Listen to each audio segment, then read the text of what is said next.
Yo, welcome to episode number 24 of the Basketball Card Podcast. I am your host, the 27 Guy, and I thank you for downloading the podcast today. I haven't had a whole lot of time to prepare for this one, and I don't have anything in terms of what's going on in the hobby that I feel very passionately about talking about today, but I do have some awesome stuff to share. But before we get there, as always, a reminder, follow me at the 27 Guy and like this podcast, if you will. If you like it, I guess. Like it, give it 5 stars, that sort of thing. The reception this last little while has been great.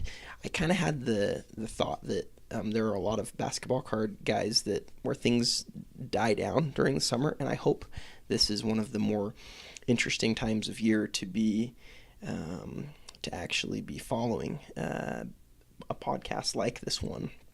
So appreciate you for listening. Again, hit me at the 27 Guy, PM me on Blowout, also the 27 Guy, and the blog is the 27 Guy at a Blogspot website. So anyway, I as most of you know, did something insane this week, and that is I purchased a 400,000 card lot. That is a lot of cards. It's over 1,000 pounds of cards and binders, and I have to say it's well over 1,000. I don't know exactly how many pounds. I haven't weighed it, but just guesstimating way more than that. And so what would inspire me to do that? Well, first off, I do want to keep this podcast fairly short today because I want to get back to looking at that. And I only have about an hour and a half, maybe, an hour and 45 minutes, maybe, to do the podcast and then also to look through the collection some more. I still have several boxes that I haven't even started to go through. But let's go back in time a little bit. So when I was younger, my first job was at a card store in Salt Lake City called House of Cards, and I worked there for about 6 years. I worked there for 3 years, and then I went and served an LDS, or as most of you know, Mormon mission, and then when I came back, I worked there for another 3 years.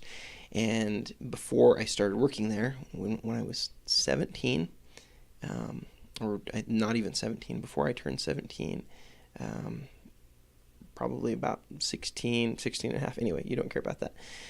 Even before that, probably about 8 years before that, I started to become very much a regular at House of Cards, and I got to know the people who work there, and I got to know a lot of the customers. Well, I made some friends along the way, and one of the friends that I made was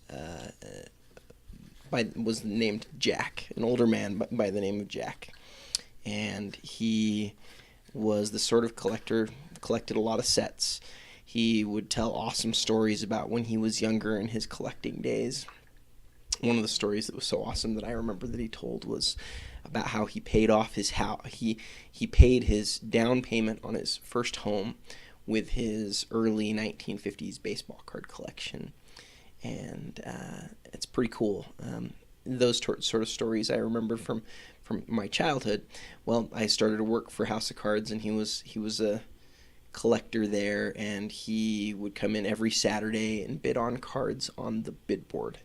The bid board is one of the coolest ways to buy and sell cards locally.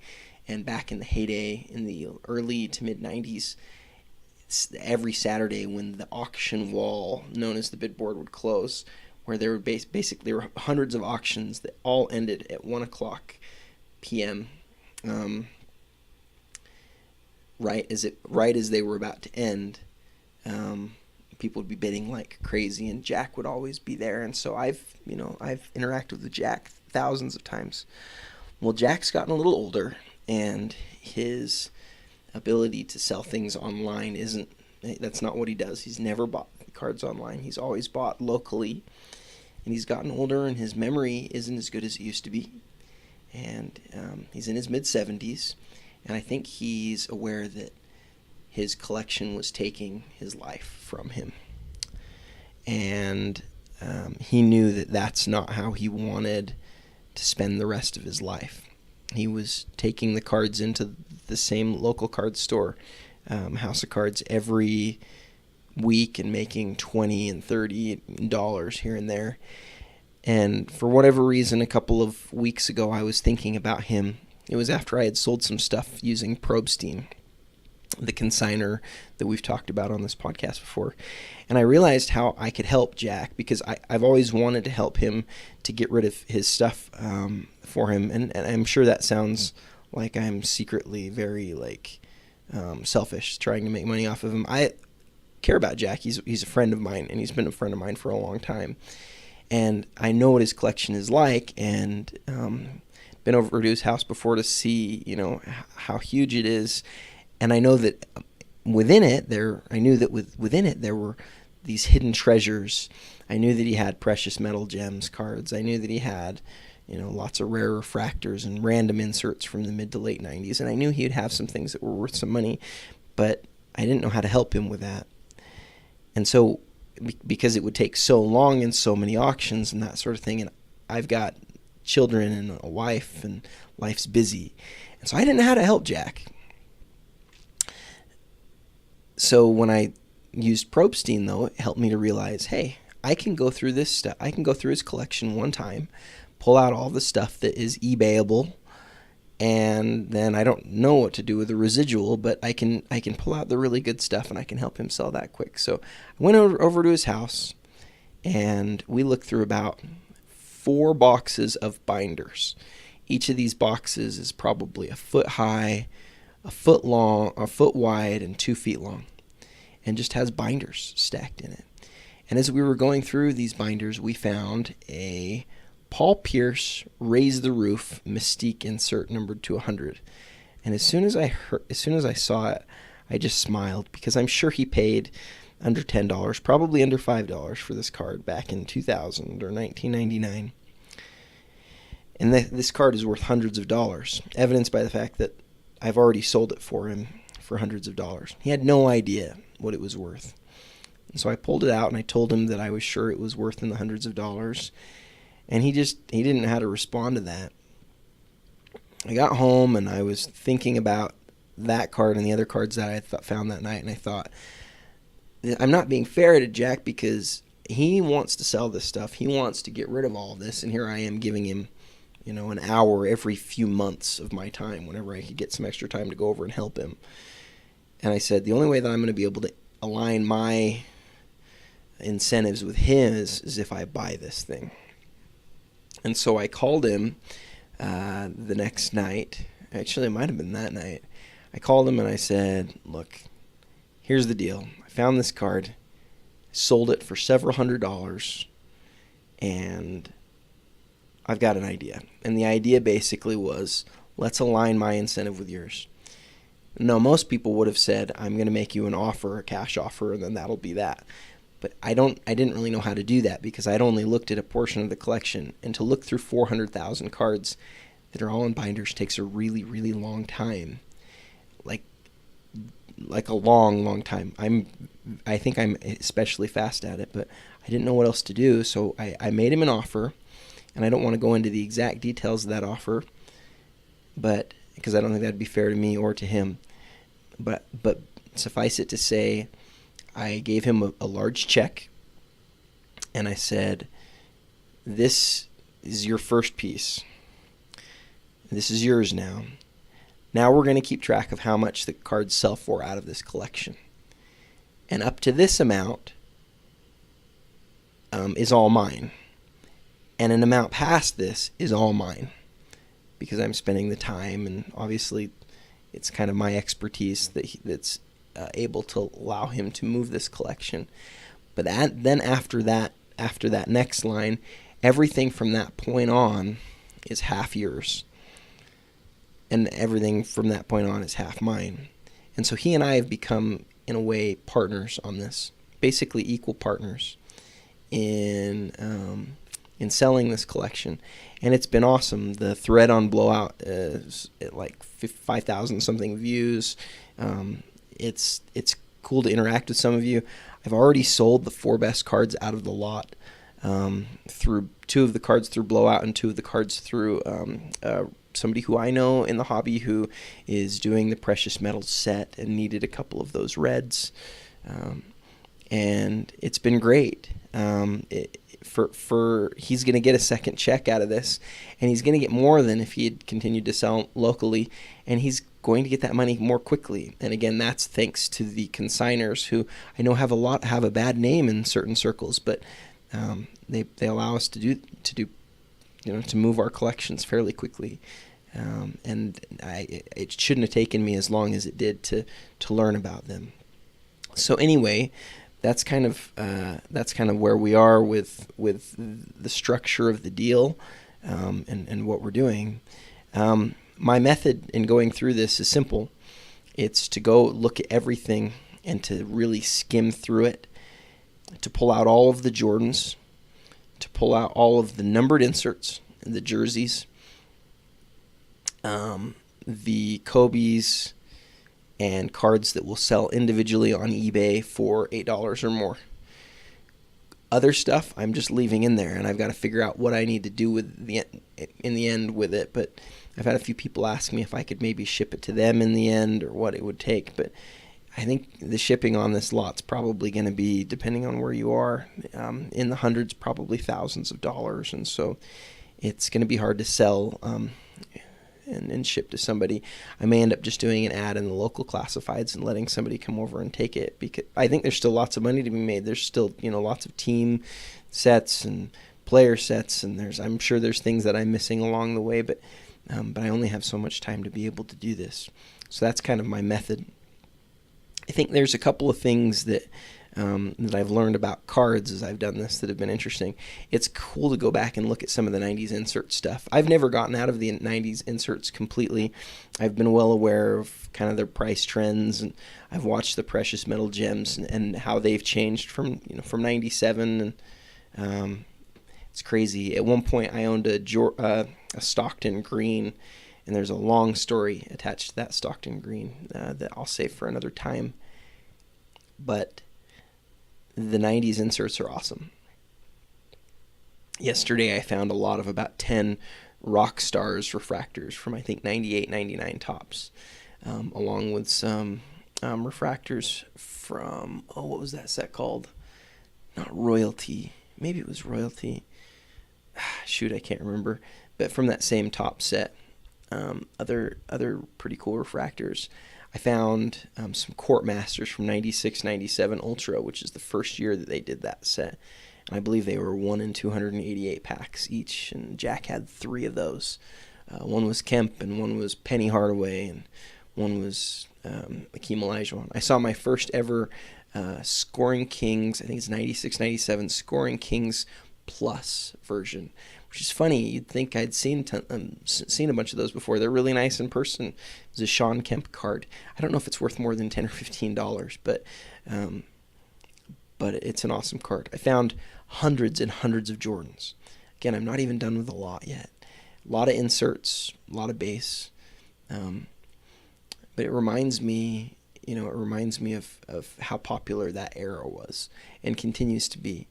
I get nervous about collecting that era because of the number of really good fakes that have come out.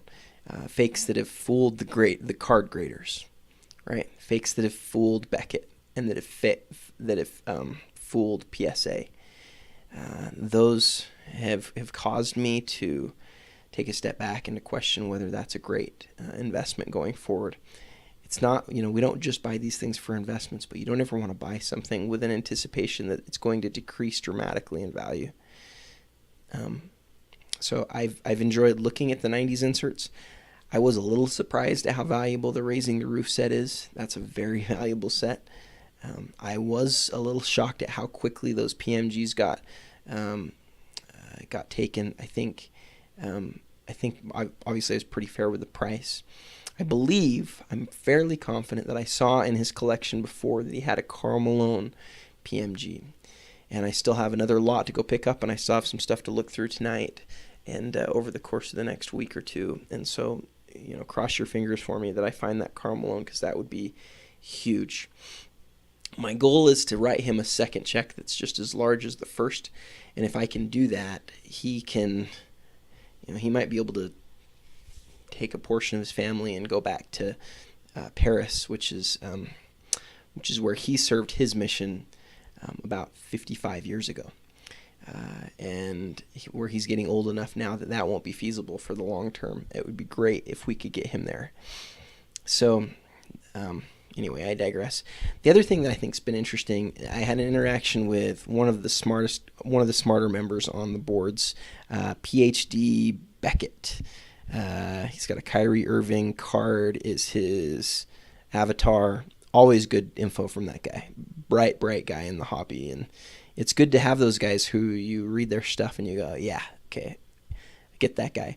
So I posted a picture of yesterday's findings, and one of the cards that I posted was an 88-89 Fleer sticker of Jordan. And he said in the thread, hey, you might want to take a look at that. That might be worth more than your precious metal gems. Take a look at the condition on that. It looks like the centering's pretty good. He could only see one side of the side-to-side centering, but you could see the up and down. The up and down's pretty good. So the top to bottom's pretty good. The side-to-side's probably 55-45. Not great, but not bad. What he couldn't see is there's a couple print spots on the front. There's some print spots on the back. There's some edge stuff there's some corner stuff. But it's a really nice card. And he agreed that the card is probably an 8.5 on a 9 on a really great day. And it surprised me when I looked up. I knew that set was very valuable because it's extremely tough to find a great card condition-wise in that set, specifically because of centering, print stuff, edge wear, corner stuff. Like there's pretty much everything about that set makes it a difficult set to find in good condition. And so it got me looking at prices, and I was really surprised that they were so high. It looks like in the last several months, along with all of the other Jordans, that this card has jumped a lot. It looked like about 3 or 4 months ago you could find a 9 of this sticker for $300 or $400, and now they're more like $1,500. Obviously, there's been a lot of manipulation there. I don't think that all of that is real, and I've said so before here on the podcast. I think there have been a lot of games played with the Jordan market and with the graded stuff. But I think it's also worthy to note that there are a lot of people who are watching these things, and there are a lot of people that are interested in them. So it's hard to separate what is the real with what's not. But I think it's safe to say that there's been manipulation, but there's also an increase in interest, whether that's caused by the manipulation or because people have become disenfranchised with Panini, or because people want to put their money in a, quote, safer place in the hobby, which I don't necessarily think is true in this case, by the way, but I think the hobby does in general. I don't know. I don't know why or how much has to do with each of those things. I just can see what the prices are at this point, and it makes me go look at the population report, and you go, oh, wow, there's really not a lot of these in great condition. It makes me, think if any of you have any of these huge collections out there and you have stuff from the late 80s and from the early 90s, open your binders and your boxes and see what the centering and the condition is like on some of that stuff, because you can find some cards that really only sell for a couple of dollars ungraded that are worth quite a bit of money. The last thing that I want to hit on the podcast today is one of the things that I've learned as I've gone through this stuff with Jack. It's been interesting to me how much regret he has in terms of the number of hours he's spent on the hobby. He's loved the hobby. I don't think he regrets being actively engaged in it over the course of his lifetime. But I do think he regrets deeply the number of hours that he's taken away from his family to do card stuff, to look up values and to organize and to, in a very obsessive sort of manner, collect. And I think a lot of us in this hobby have that nature. I know I'm very obsessive. I've always been very obsessive For those of you who know me on the boards, you might even be able to see that in the way that I write and the way that I follow certain things. There's certain things that once I know that I like, I hang on to those things. Most of us who collected through the 90s and didn't stop when the cool kids stopped probably have a little bit of that obsessiveness in us. I think there's probably a correlation there. We get older and we learn to deal with it, and I tend to think that I learned to deal with that, and I can pull myself away and focus on more important things. But just a caution to everyone, this is a hobby, and it's a wonderful hobby, and it's a way that you can use your time and maybe make money and enjoy other people and collectors, but it's not real life, right? It's not something that should take over your life. It's cardboard, and I think not all of us, I think a lot of us have known people who've let it take over their lives. Let's not let us be those people who have our lives taken over by it. Let's really enjoy it and have an awesome experience in the hobby. Let's build friendships through the hobby. Let's bring a younger generation into it. Let's let them see, the cool things that we've learned about it as we've grown. I've really enjoyed watching my 6-year-old collect the little Panini stickers and put them in his sticker book. And I gave him a little binder with pages last Christmas and allowed him to put his cards in there, and he loves it. He's learned about the players, and he and my 3-year-old both have favorite players and favorite cards, and it's awesome. It's such a cool hobby. But let's not let ourselves lose our lives over it in the process. Let's keep it manageable and have a great time with it. Apologize if that comes across as preachy, but this experience with Jack has led me to believe that people can become addicted to a lot of things, and hoarding is a real thing. And if you've got 400,000 cards, you probably have a problem with that. We're all going to get old, and these are going to matter a whole lot less to us at that point. Anyway, on that more somber, solemn note than we typically end on, I'd like to just say thanks to those of you who have listened to this whole spiel of mine. Thanks for coming along the ride on the 400,000 card collection. We're not over, and we're not close to being over on it. I'd really like to thank you guys, though. I really appreciate you for listening. If you have any questions, send them to me. I'd love to talk about them on the podcast. And if you get a chance, please again like this podcast, share it if you feel comfortable sharing it anywhere on any of the message boards or anything. I'd love that.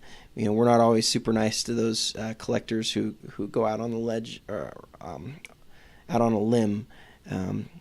And I'm sure that there are those who have listened to this who haven't thought great things about it. But, it is what it is. I enjoy doing it. So, but yeah, if you want to follow me on Twitter or ask any questions or hit me up on Blowout or whatever, just remember it's a great hobby. And yeah, as always, until next week.